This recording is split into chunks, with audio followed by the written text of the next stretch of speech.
Washington says this week is critical for talks on ending the war in Ukraine. Over the weekend, the US President Donald Trump met with Ukraine's Volodymyr Zelensky at St. Peter's Basilica in the Vatican as the pair attended the funeral of Pope Francis. Now, in the aftermath of that meeting, Trump seemed to suggest that Ukraine could be willing to budge on Crimea. Is Zelensky ready to give up Crimea, do you think, Mr. President? Oh, I think so, yeah. Look, Crimea was 12 years ago. That was President Obama. They gave it up without a shot being fired. So don't talk to me about Crimea. Talk to Obama and Biden about Crimea. I see him as calmer. I think he understands the picture. And I think he wants to make a deal. I don't know if he wants to make a deal. I think he wants to make a deal. Now, Russia has declared a 3-day ceasefire in Ukraine. The truce is meant to start on the 8th of May and run through the 10th. It would also coincide with Russia commemorating Victory Day, the holiday celebrating the defeat over Nazi Germany. Now, Kyiv has responded saying it wants an immediate ceasefire, which lasts at least 30 days. The White House, meanwhile, says it wants a permanent truce found. We can now bring in our international affairs editor, Angela Diffley. Angela, great to see you.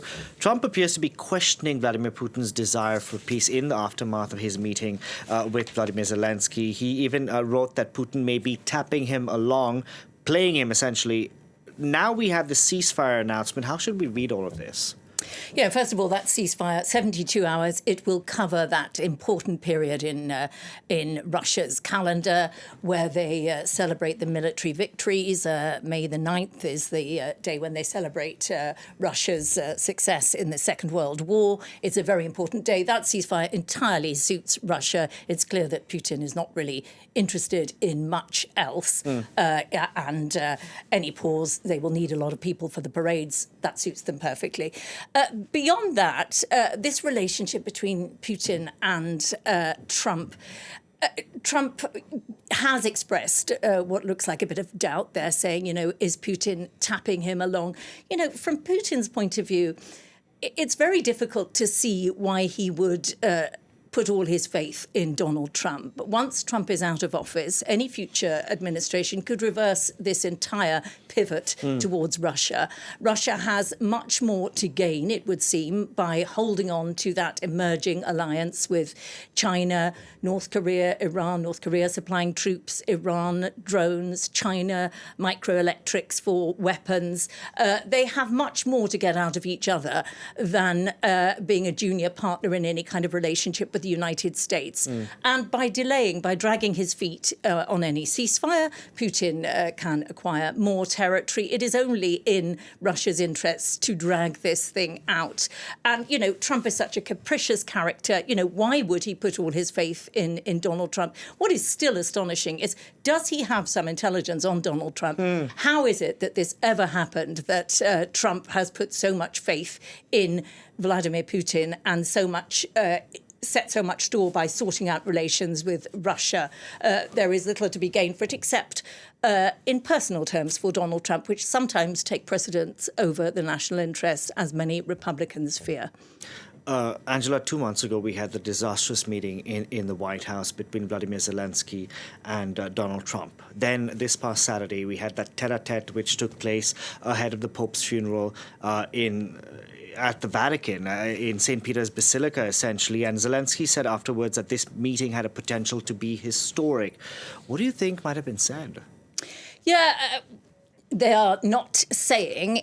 Is it likely, perhaps, that Zelensky managed to persuade Trump that he was being humiliated by Vladimir Putin? Trump is very sensitive on a personal ego level, and perhaps managed to point out to him that this could all embolden China, embolden Iran, embolden North Korea if Russia is seen to be rewarded for an aggressive action invading Ukraine.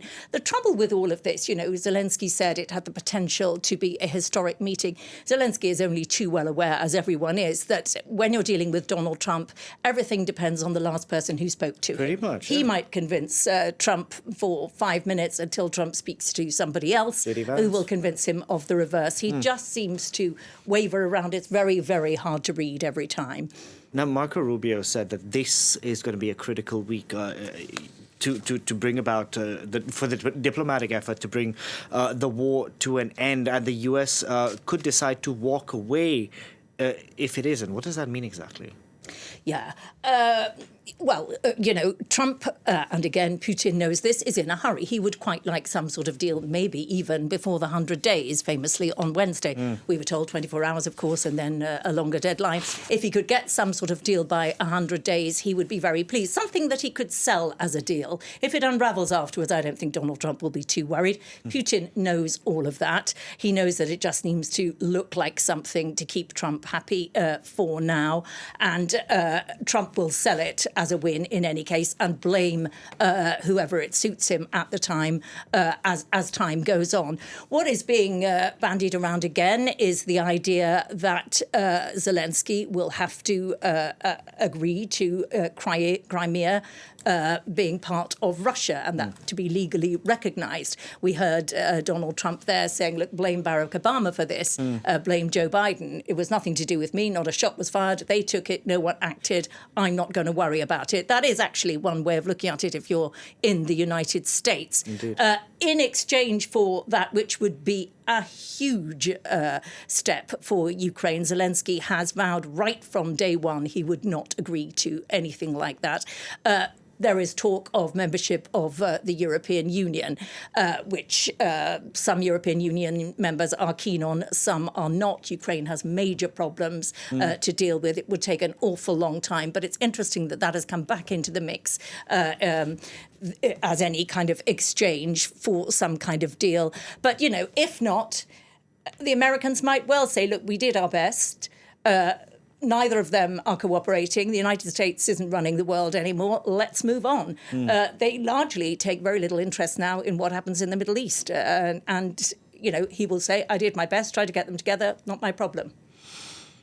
We'll see how this pans out, if this does turn out to be a critical week or not. Thank you very much for that, Angela. Angela Diffley.